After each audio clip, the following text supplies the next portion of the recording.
হ্যাঁ, আসসালামু আলাইকুম সম্মানিত দেশবাসী। আপনার ইতিমধ্যে আমি অনেক ভিডিও দেখেছি। তো ব্লগ ভিডিও, আজকে ব্লগ ভিডিও না, আজকে হচ্ছে আমার শ্বশুর রাস্তাটা দেখুন, দোকানপাটটা পরিষ্কার করে দিচ্ছে। আসলে মানবতার ফিরে এলো হচ্ছে আমার শ্বশুর। দেখুন, এই মার্কেটে অনেক দোকানদার আছে, তারা কিন্তু পরিষ্কার করে না।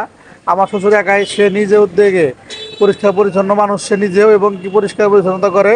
দেখুন, মার্কেটে যত ময়লা সে সব কিন্তু, আর দোকানপাটে যত ময়লা বৃষ্টি কাদায় জ্বর হয়েছিল বেশি বেশি এসে, সেগুলো কিন্তু সে নিজে একাই পরিষ্কার করতেছে এবং কি দেখে আশেপাশের দোকানগুলো সে পরিষ্কার করে রাখতেছে। একে বলে পরিচ্ছন্নতা ব্যক্তি, পরিষ্কার পরিচ্ছন্নতা হচ্ছে ইমানের অঙ্গ। তো আমার শ্বশুর হচ্ছে ভালো একটা মানুষ, সেও নিজে পরিষ্কার এবং অন্যকে পরিষ্কার রাখতে উপদেশ দেয়। এবং রাস্তাঘাটেও তার দোকানপাটে যদি কোনো ময়লা থাকে, সে নিজে উদ্যোগে নিজে পরিষ্কার করে, কোনো অহংকার করে না, কোনো হিংসা করে না। আসলে হিংসা অহংকার তার মধ্যে নাই, আর সে কাজকে কোনো ছোটো মনে করে না।